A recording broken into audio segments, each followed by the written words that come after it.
Welcome friends, आज मैं बात करने जा रहा हूँ राष्ट्रीय शिक्षा नीति 2020 के बारे में। न्यू जो एजुकेशन पॉलिसी 2020 आया है उसमें क्या क्या मेजर चेंजेज हुए हैं उसके बारे में मैं डिस्कस करने जा रहा हूँ। यहाँ पे बहुत लोगों में बहुत सारा भ्रम फैल रहा है कि क्या चेंज हुए क्या चेंज नहीं हुआ है, तो आज मैं इस पूरे लेक्चर में वही कवर करने जा रहा हूँ। जैसा कि आप जानते हैं कि जो राष्ट्रीय शिक्षा नीति 2020 आया है इसमें मानव संसाधन विकास मंत्रालय मतलब MHRD भारत सरकार के द्वारा एक चलाई गई संस्था है। इसका नाम बदल करके अब कर दिया गया है मिनिस्ट्री ऑफ एजुकेशन। तो सबसे पहला पॉइंट तो यहीं पे बनता है कि जो MHRD है उसका नाम बदल के अब कर दिया गया है मिनिस्ट्री ऑफ एजुकेशन।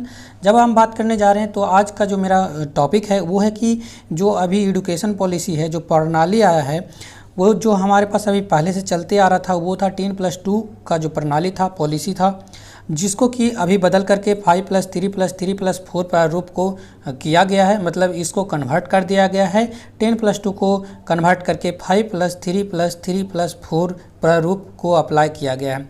तो यहाँ पे जैसा आप देख रहे हैं कि 10वां तक क्या जो 10 है वो क्या है 10th क्लास तक होता था, +2 क्या होता था 11th और 12th होता था, मतलब ये 12 साल की पढ़ाई होती थी।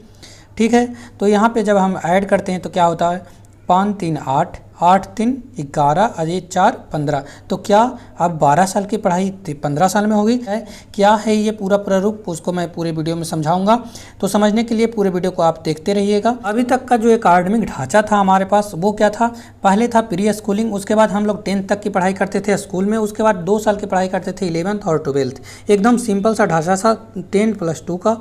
लेकिन अब इसमें क्या किया गया है, कुछ एडिशन किया गया है। इसमें इसको 4 पार्ट्स में तोड़ा गया है, 4 पार्ट्स में इसको ब्रेक किया गया है। पहला होगा फाउंडेशन कोर्स। फाउंडेशन कोर्स में जैसे बच्चे आंगनबाड़ी में जाएंगे, पढ़ेंगे, खेलेंगे, कूदेंगे, इसके बारे में सीखेंगे। उसके बाद आता है प्रिपरेटरी स्टेज, जिसमें कि जो क्लास 3 से 5 तक के बच्चे होंगे वो आएंगे इसमें। उसके बाद आता है मिडिल स्टेज, उसके बाद आता है सेकेंडरी स्टेज। ठीक है, तो इसके बारे में हम डिटेल में यहाँ चर्चा कर रहे हैं। जो प्रिपरेटरी स्टेज है उसमें जो बच्चे आएंगे वो 3 से क्लास 5 तक के आएंगे। और इससे पहले मैं बतलाया क्या कि जो पहले से बच्चे हैं, जो क्लास 3 के नीचे के बच्चे हैं, जो कि जाएंगे आंगनबाड़ी या फिर प्री स्कूलिंग या फिर जो बाल वाटिका है उसमें जाकर के ये पढ़ाई करेंगे। ये हुआ कि फाउंडेशन कोर्स हुआ, जिसमें कि 3 साल के बच्चे जाएंगे। 3 साल से जो बच्चे एभव होंगे जो कि 2 साल तक की पढ़ाई करेंगे, क्लास 1 और क्लास 2 का। ये जो क्लास 1 से क्लास 2 तक की पढ़ाई होगी वो 6 से 8 ईयर के बच्चों के लिए होगी। और ये फाउंडेशन कोर्स होगा, इसमें बहुत ज़्यादा किताबों को पढ़ाया नहीं जाएगा, बहुत कुछ सिखाया जाएगा, जो कि बात करने का ढंग, विचार, इसके बारे में इनको सिखाया जाएगा। खेलने कूदने और फिजिकल एक्टिविटी के बारे में इनको सिखाया जाएगा। उसके बाद है कि इसके बाद जो मिडिल स्टेज है जिसमें कि पढ़ाई कराया जाएगा 6 से 8 क्लास का। और जो 4th है वो है सेकेंडरी स्टेज, जिसमें कि 9 से 12 तक की पढ़ाई कराई जाएगी। उसके बाद बात आता है कि जो स्कूल है वो कोई भी रिजिड फॉर्मेशन नहीं करेगा स्ट्रीम का, जैसे कि आप चाहेंगे। जैसे कुछ स्कूलों में क्या होता है कि जब आप 9th या 10th में जाते हैं तो क्या होता है कि आपको स्ट्रीम चूज करने के लिए यहाँ पे ऑप्शन आ जाता है कि आप आर्ट्स पढ़ेंगे आगे, या कॉमर्स पढ़ेंगे, साइंस पढ़ेंगे, या फिर आर्ट्स के साथ मैथ पढ़ेंगे। ये आपको चूज करने का ऑप्शन यहाँ पे मिल जाता है। तो आपसे क्या होगा कि यहाँ पे कोई भी रिजिड फॉर्मेशन नहीं होगा। आप जो सब्जेक्ट चूज करना चाहेंगे वो चूज कर सकते हैं, बहुत सारे सब्जेक्ट को चूज कर सकते हैं, मल्टी सब्जेक्ट से यहाँ पे आप पढ़ सकते हैं। तो यहाँ पे इसकी सुविधा आपको दी जाएगी, ये बहुत बढ़िया बात है। ठीक है, आपको इस बात का टेंशन नहीं होगा कि हमको आगे मैथ पढ़ना है या फिर साइंस ही पढ़ना है, या फिर जो भी आपको पढ़ने का इच्छा हो वो आप आसानी से पढ़ पाएंगे। उसके बाद है कि स्टूडेंट कैन टेक अप बीच यूवर्स कोर्सेज दे वांट। वो जो भी कोर्स चाहेंगे उसको वो परस्यू कर सकते हैं, चूज कर सकते हैं। उसके बाद जब बात आता है कि जो पढ़ाई होगा वो मदर टंग के मीडियम में होगा, मतलब जो आपकी मातृभाषा है, जो आपके लोकल लैंग्वेज है, उसी लैंग्वेज में आपको पढ़ाया जाएगा। ऐसा इस पॉलिसी में बोला गया है कि जो बच्चे हैं वो ज़्यादा सीखते हैं, ज़्यादा ग्रैप्स करते हैं बातों को, नॉन ट्राइबल कॉन्सेप्ट्स और quickly in their home languages. मतलब जो बच्चे हैं वो अपने जो मातृभाषा है, जो उसका लोकल लैंग्वेज है, उसमें ज़्यादा अच्छे से चीज़ों को समझ पाते हैं। तो उस कोशिश किया जाएगा कि जो बच्चों को पढ़ाया जाए वो कम से कम 5th क्लास तक तो लोकल लैंग्वेज में ही पढ़ाया जाए, और प्रेफर किया जाएगा कि क्लास 8 तक कम से कम लोकल लैंग्वेज में पढ़ाया जाए, ताकि उनको समझ ज़्यादा अच्छा से आ जाए। इससे क्या होगा कि जो उनको समझने का तरीका होगा, लोग चीज़ों को अच्छे से समझ पाएंगे। और ऐसा नहीं है कि ये आप पे थोपा गया है, ये कंपलसरी नहीं है, ये बोला गया है जो नेशनल एजुकेशन पॉलिसी है इसमें बोला गया है, सिर्फ रिकमेंड किया गया है आपको कि आप मदर टंग में पढ़ाने की कोशिश करें। और ऐसा नहीं है कि इसको कंपलसरी किया गया है, तो लोग इसको मान भी सकते हैं, इसको छोड़ भी सकते हैं, ठीक है। होम लैंग्वेज या मदर जो टंग है लोकल लैंग्वेज है और रीजनल लैंग्वेज है, जिसकी पढ़ाई आप आगे भी अगर करना चाहते हैं ग्रेजुएशन लेवल पे या फिर उससे भी आगे का पढ़ाई, तो वो आपको ऑप्शन दिया जाएगा, ठीक है। This will be followed by the both public and private school. ऐसा नहीं है कि ये जो पॉलिसी है वो सिर्फ आया है पब्लिक स्कूल के लिए, जो सरकारी स्कूल हैं उसमें ही फॉलो किया जाएगा, नहीं, ये पूरे जो सिस्टम है वो पब्लिक और प्राइवेट सारे इंस्टीट्यूशन में फॉलो कराया जाएगा। उसके बाद जब हम बात करते हैं कि इंक्लूसिव एजुकेशन की बात यहाँ पे हो रही है।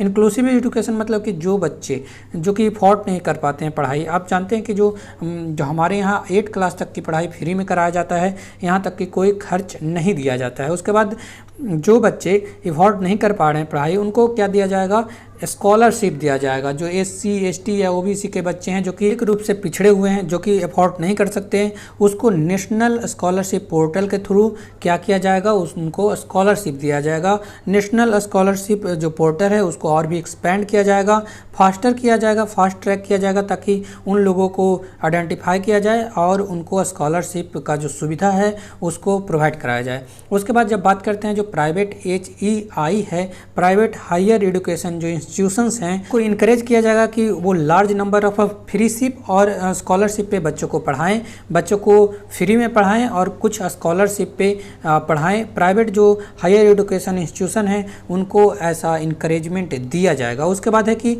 स्पेशल फंड भी उनके लिए प्रोवाइड कराया जाएगा। नया जो एजुकेशन पॉलिसी है जिसमें टोटल जो हमारा GDP है उसका 6% खर्च किया जाएगा शिक्षा में, जो कि अभी तक जो भारत में किया जा रहा था वो 3% से 3.5% तक का जो खर्च किया जा रहा था GDP का, जो कि काफ़ी ज़्यादा इसमें इम्प्रूवमेंट हुआ, करीब 3% का इम्प्रूवमेंट मिला है। तो अगले जो साल है, अगले जो फाइनेंशियल ईयर हैं उसमें से ये जो राशि है वो एलोकेट किया जाएगा किसको, एजुकेशन डिपार्टमेंट को। तो ये काफ़ी ज़्यादा बूस्ट मिला है इसके लिए। उसके बाद जो हम बात करते हैं कि मल्टी डिसिप्लिनरी अप्रोच होगा, कहने का मतलब इसमें क्या है कि जो आप हायर सेकेंडरी एजुकेशन में जाएंगे, जब आप हायर एजुकेशन पढ़ेंगे, जब आपने 10+2 कर लिया, उसके बाद क्या आप उसके बाद ग्रेजुएशन में जाएंगे, तो आपको वहाँ पे प्रोफेशनल एजुकेशन जहाँ भी करने जाएंगे वहाँ पे आपको मिलेगा मल्टी डिसिप्लिनरी एजुकेशन। मतलब अगर आप कोई इंजीनियरिंग ब्रांच चूज किए तो आप चाह रहे हैं कि वहाँ पे हम कुछ ज्योग्राफी पढ़ पाएँ या फिर इकोनॉमिक्स पढ़ पाएँ, या फिर इकोनॉमी के अलग में आप अगर कुछ अलग सब्जेक्ट्स पढ़ना चाह रहे हैं, जैसे आर्ट्स पढ़ना चाह रहे हैं, हिस्ट्री पढ़ना चाह रहे हैं, तो उन सारे सब्जेक्ट को भी आप वहाँ पे पढ़ पाएंगे।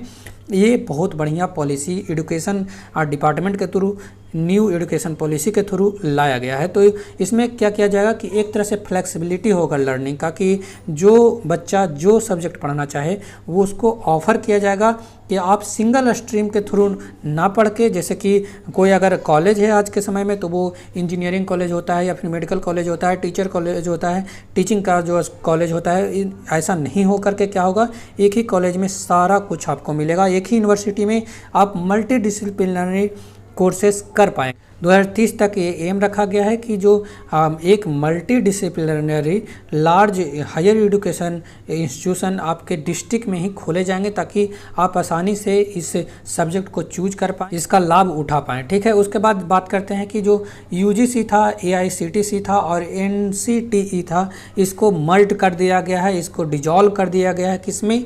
HECI मतलब higher education commission of India, मतलब इन सारे को जो डिजॉल्व करके एक नया इंस्टीट्यूशन बनाया गया है, उसका नाम रखा गया है, नया कमीशन बनाया गया है जिसका नाम रखा गया है higher education commission of India.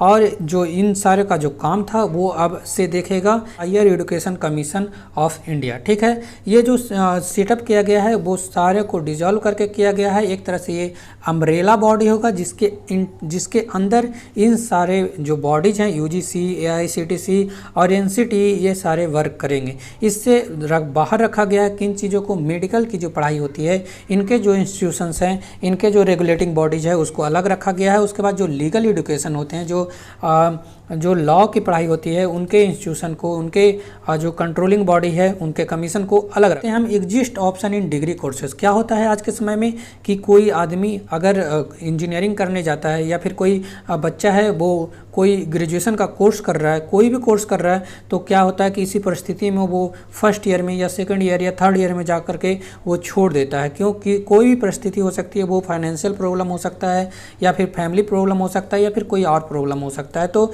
अगर आज के समय में अगर ये पॉलिसी आया है जिसके थ्रू आप क्या करेंगे, अगर आपने फर्स्ट ईयर में ये छोड़ दिया तो आपको इसको दिया जाएगा, एक सर्टिफिकेट दिया जाएगा कि आपने फर्स्ट ईयर में इसको आपने ड्रॉप आउट किया है, और आगे समय में अगर आप चाहते हैं कि इस कोर्स को कंटिन्यू कर पाएँ तो आपको फर्स्ट ईयर का पढ़ाई ना करके आपको सेकंड ईयर से पढ़ाई करनी पड़ेगी। ताकि आज के समय में क्या होता था कि आपने अगर पढ़ाई छोड़ दी तो गैप हुआ तो आपको फिर से फर्स्ट ईयर से ही पढ़ाई करना पड़ता था। जो ये पॉलिसी आया है इसके अंडर क्या है कि अगर जो डिग्री कोर्सेज होते हैं जो अभी के समय में 3 साल के लिए होते हैं, जो नॉर्मल डिग्री कोर्सेज होते हैं जैसे कि आर्ट्स हो गया, बीए, बीएससी या फिर बीकॉम, इन सारे जो कोर्स होते हैं वो 3 इयर्स के कोर्स होते हैं, जिसको कि अब 4 ईयर का करा जाएगा, जिसमें कि आपको 3 साल तक का जो डिग्री है वो आपको ग्रेजुएशन का मिलेगा। उसके बाद 1 साल का जो डिग्री है उसमें आपको रिसर्च करने का ऑप्शन मिलेगा, आप वहाँ पे रिसर्च कर सकते हैं, रिसर्च को बढ़ावा मिलेगा। उसके बाद जब बात करते हैं कि अगर आपने फर्स्ट ईयर में छोड़ दिया तो आपको एक सर्टिफिकेट मिल जाएगा फर्स्ट ईयर का। उसके बाद अगर आपने सेकंड ईयर में ड्रॉप आउट किया तो आपको वहाँ पे मिलेगा डिप्लोमा डिग्री। उसके बाद आप थर्ड ईयर में जब पास करेंगे तो आपको ग्रेजुएशन मिल जाएगा। उसके बाद जब आप फोर्थ ईयर में पास करेंगे बैचलर डिग्री प्लस आपको मिल जाएगा कौन सा, एक रिसर्च का डिग्री मिल जाएगा। बात करते हैं एकेडमिक बैंक एंड क्रेडिट्स का। इसमें क्या है कि जो अगर आपने किसी चीज़ का पढ़ाई किया है, जो सरकारी किसी संस्था में आपने पढ़ाई किया, मान लिया जाए आपने कोई ग्रेजुएशन में आपने एडमिशन लिया, उसके बाद आपने फर्स्ट ईयर की पढ़ाई की, उसके बाद आपने उसको ड्रॉप आउट कर दिया, तो आपको एक तो सर्टिफिकेट मिल ही जा रहा है। उसके बाद आपको क्या मिलेगा, एक एकेडमिक क्रेडिट मिलेगा। जैसे कि आपने 10th क्लियर किया या फिर 8 क्लियर किया, उसके जैसे जैसे आप एक स्टेप आगे बढ़ते जाएंगे आपको ये क्रेडिट आपके अकाउंट में जैसे जुड़ते जाएंगे। कैसे होता है कि अगर आपने कोई बिग बाज़ार में जाकर शॉपिंग किया तो आपको कुछ क्रेडिट दिया जाता है क्रेडिट कार्ड पे या फिर और कुछ इस तरह के सिस्टम है, वही सिस्टम यहाँ भी डिजिटली अप्लाई किया जाएगा। आपका जो एकेडमिक क्रेडिट है वो डिजिटली काउंट किया जाएगा। जैसे ही आप एक डिग्री या फिर कोई कोर्स कंप्लीट कर लेंगे आपके एकेडमिक क्रेडिट में वो अपने आप अर्न हो जाएगा और ऐड हो जाएगा। एक बात यहाँ पे आपको और ध्यान रखना है कि जो यहाँ पे मैंने बात की, जो यहाँ पे जो फाउंडेशन कोर्स है इसमें कोई एग्जाम नहीं लिया जाएगा, अपने आप इसको प्रमोट किया जाएगा। जैसा कि आप जानते हैं जो आंगनबाड़ी केंद्र है उसमें कोई एग्जाम नहीं लिया जाता है। उसके बाद जब आप क्लास 1 में जाएंगे या फिर क्लास 2 में जाएंगे तो क्लास 2 तक आपको कोई भी एग्जाम नहीं दिया जाएगा। उसके बाद इसमें क्या किया गया है कि जो आपका जो जब 10th तक की पढ़ाई करेंगे, 12th तक की जब तक आप पढ़ाई करेंगे, आपको महीने में 10 दिन ऐसे होंगे जिसमें आपको बैग ले जाना नहीं है स्कूल में, मतलब बिना बैग की पढ़ाई कराई जाएगी। जो उसमें उस समय में आप चाहें तो आप आर्ट सीख सकते हैं, कारपेंटरी सीख सकते हैं या फिर जिस चीज़ में आपका लगाव है वो आप काम कर सकते हैं, वो चीज़ आप सीख सकते हैं। तो ये मेजर चेंजिंग हुए हैं, इसके बारे में आपको ध्यान रखना है।